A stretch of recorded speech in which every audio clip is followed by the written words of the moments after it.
日本で急に熱が出た、怪我をした。そんな時、どこに行けばいいか知っていますか？今日はあなたの健康を守る病院ガイドをお届けします。日本で働いている皆さん、これから日本で働きたい皆さん、働く日本語へようこそ。日本語教師のゆいです。このチャンネルは日本で働く外国人の皆さんを応援する日本語チャンネルです。さて、6月に入りましたね。4月から日本での生活を始めた方も多いと思いますが、皆さん、日本の生活には少し慣れてきましたか？実は5月から6月にかけては体調を崩す方がとても多い時期なんです。5月に花粉に反応して目がかゆくなったり、肌が荒れたりする方、急に暑くなる日が増え、体がまだ慣れていない方もたくさんいますよね。さらに6月に入ると、住んでいる場所によりますが、梅雨が始まって湿気が増えるので、体がだるくなったり、頭が痛くなったりすることも多いです。慣れない日本の気候の中で、急に病気や怪我をしたとき、どこに行けばいいのか、どうやって薬を買うのか、とても不安になりますよね。そこで今日のテーマは、急な体調不良どうする？日本の病院ガイドです。日本の病院のシステムをわかりやすく解説しますので、ぜひ最後まで聞いてくださいね。それでは最初のポイント。日本の病院のシステムとどこに行けばいいかについてお話しします。日本の病院の大きな特徴は、海外にあるようなファミリードクターの紹介状がなくても、自分の症状に合わせて行きたい病院を自由に選んで直接行けるということです。体調が悪くなった時は、いきなり大きな総合病院へ行くのではなく、まずは皆さんが住んでいる町にある小さなクリニックや医院を探してそこへ行きましょう。基本的にはまず近所の小さな病院へ行って診察を受けます。そこで対応できる場合はお薬の紙を出してもらえるので、近くの薬局で薬を受け取ります。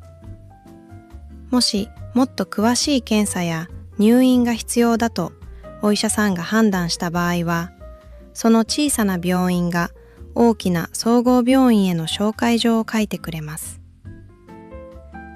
実は日本の総合病院は、この紹介状がないと見てもらえないことがとても多いんです。ですから病気や怪我をしたときは、必ず最初は近所の小さな病院へ行くと覚えておいてくださいね。ただ、よく生徒さんから質問されるのが、じゃあどんな症状の時にどんな病院を選べばいいの？ということです。これ本当に迷いますよね。実は日本人でもわからないことがあるくらいなので、ここから詳しく説明します。まず、風邪をひいた時、熱がある時、お腹が痛い時、吐き気がする時は内科に行きます。インフルエンザなどの感染症かもしれない時や、体の内側の不調はすべて内科です。次に、怪我をした時、転んで骨が折れたかもしれない時、腰や関節が痛い時は整形外科に行きます。仕事中に重いものを持って腰を痛めてしまった時も整形外科です。そして耳が痛い時、鼻水や鼻詰まりがひどい時、喉が痛くて声が出ない時は耳鼻科、または耳鼻咽喉科に行きます。4月や5月の花粉症で目や鼻が辛い時も、この耳鼻科で見てもらうことができますよ。その他にも、目が赤くなったり痒くなったりした時は眼科、歯が痛い時は歯科、これは歯医者さんですね。ストレスや不安で眠れない時や、心が苦しくて辛い時は心療内科があります。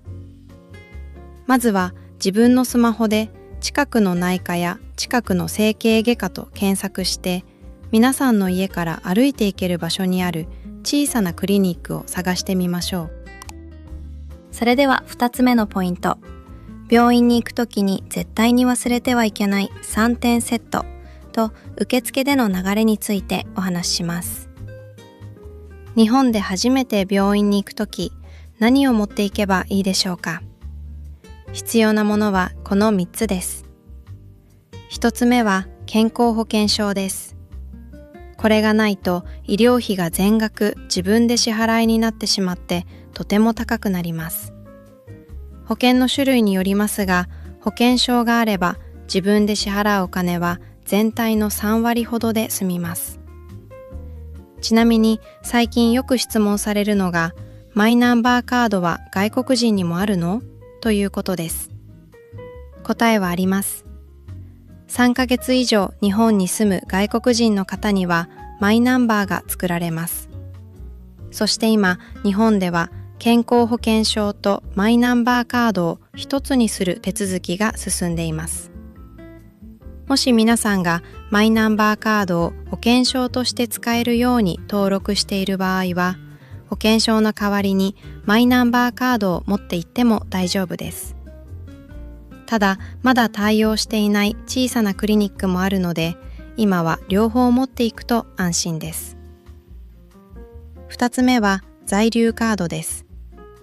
日本の病院では本人確認や名前のスペルを正しく登録するために在留カードを見せてくださいと言われることがよくあります。お財布に入れて持っていくと安心ですね。3つ目は現金です。これ実は外国人の皆さんが一番忘れやすいポイントです。日本はキャッシュレスが進んでいますが、町の小さなクリニックや病院ではクレジットカードやスマホ決済が使えないところがまだまだたくさんあります。お金が足りなくて困らないように、必ず現金を数千円はお財布に入れて持って行ってくださいね。さあ、この3つを持って病院に行きますが、ここでまた疑問に思うのが、予約は必要なの？ということです。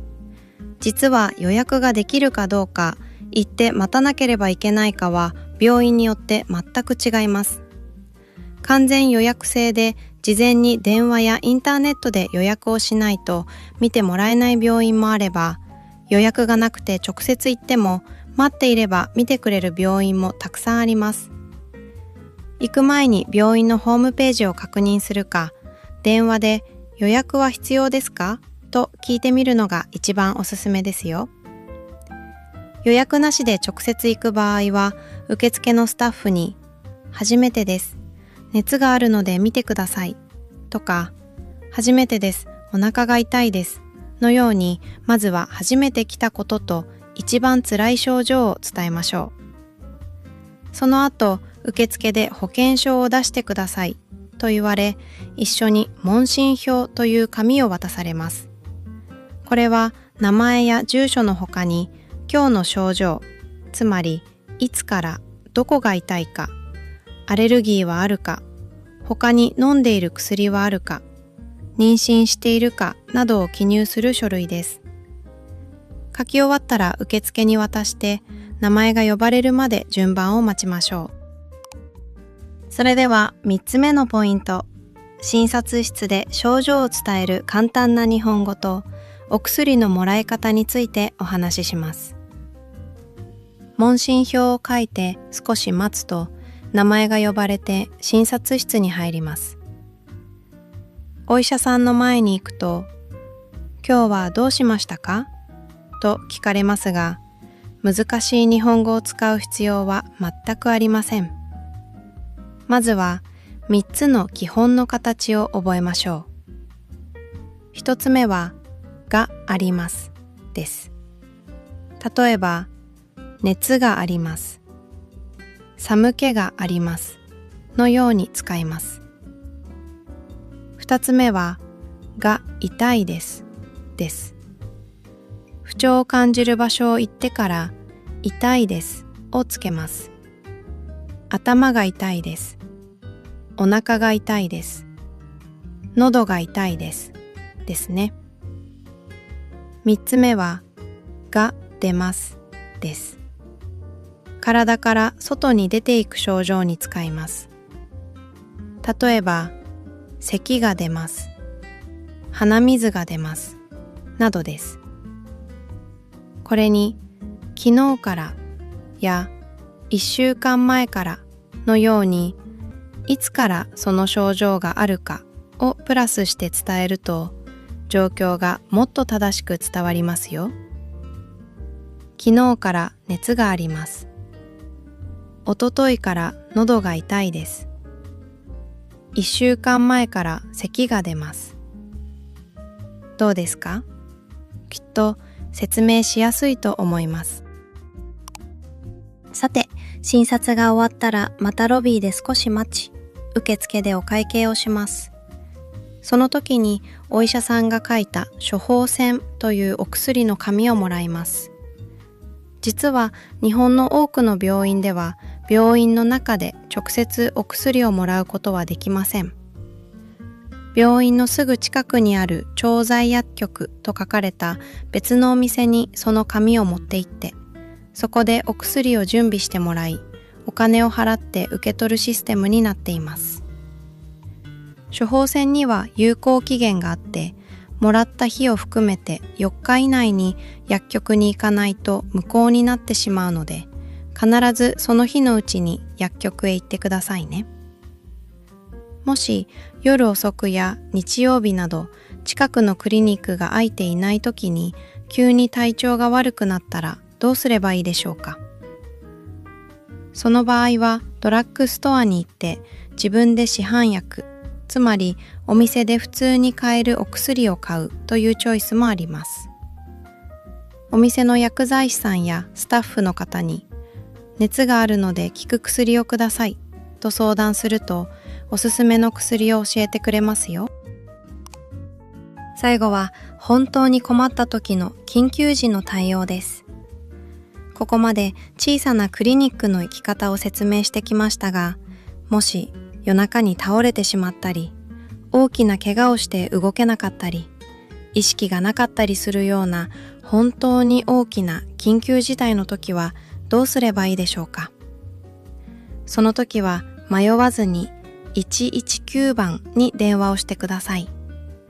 これは救急車を呼ぶ番号です。電話をかけると、火事ですか？救急ですか？と聞かれますから、救急ですと答えてください。その後、今いる場所の住所や名前を伝えると、救急車があなたを乗せてすぐに開いている大きな病院へ運んでくれます。救急車に乗るのにお金はかかりません。ただし、軽い風邪や小さな怪我で呼ぶのは絶対にやめてくださいね。本当に命が危ない人のために正しく使いましょう。でも、体がすごく苦しいけれど、救急車を呼んだ方がいいかな？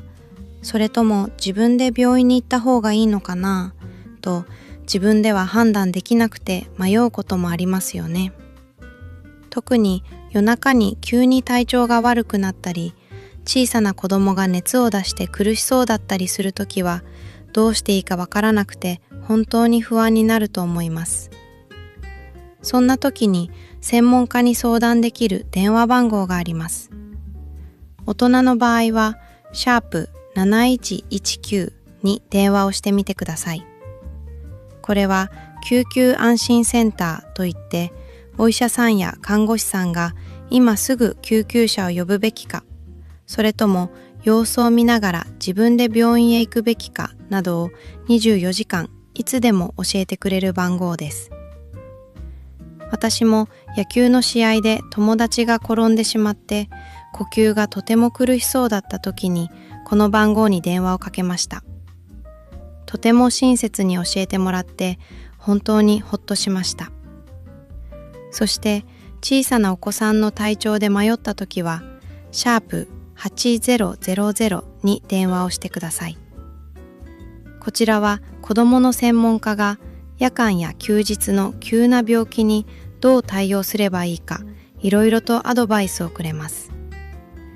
行くべき病院がわからない時にも、どの病院へ行けばいいのか教えてくれるので、家の冷蔵庫に貼ったり、スマホのメモに119番と一緒に書いておくと安心ですね。さあ、今日は日本の病院のシステムについてお話ししてきました。最後に私から皆さんに一番伝えたいメッセージは、体が一番大切ということです。日本での仕事や勉強を頑張ることは素晴らしいですが、無理をして病気になってしまったら元も子もありません。ちょっと体調がおかしいなと思ったら我慢せずに今日紹介した方法で近くの小さな病院に行ってみてくださいね。私も健康と元気を一番によく寝てよく運動して過ごしたいと思います。皆さんは日本の病院に行ったことがありますか？その時困ったことはありましたか？もし病院や薬局での会話をロールプレイで学びたいという方がいたら、新しく動画を作ろうと思っています。ぜひコメント欄で教えてください。今日のポッドキャストが役に立ったと思ったら、いいねやチャンネル登録もお願いします。振り仮名と英語訳付きの PDF もありますので、勉強に役立ててください。それではまた次回の配信でお会いしましょう。今日もいい一日になりますように。いってらっしゃい。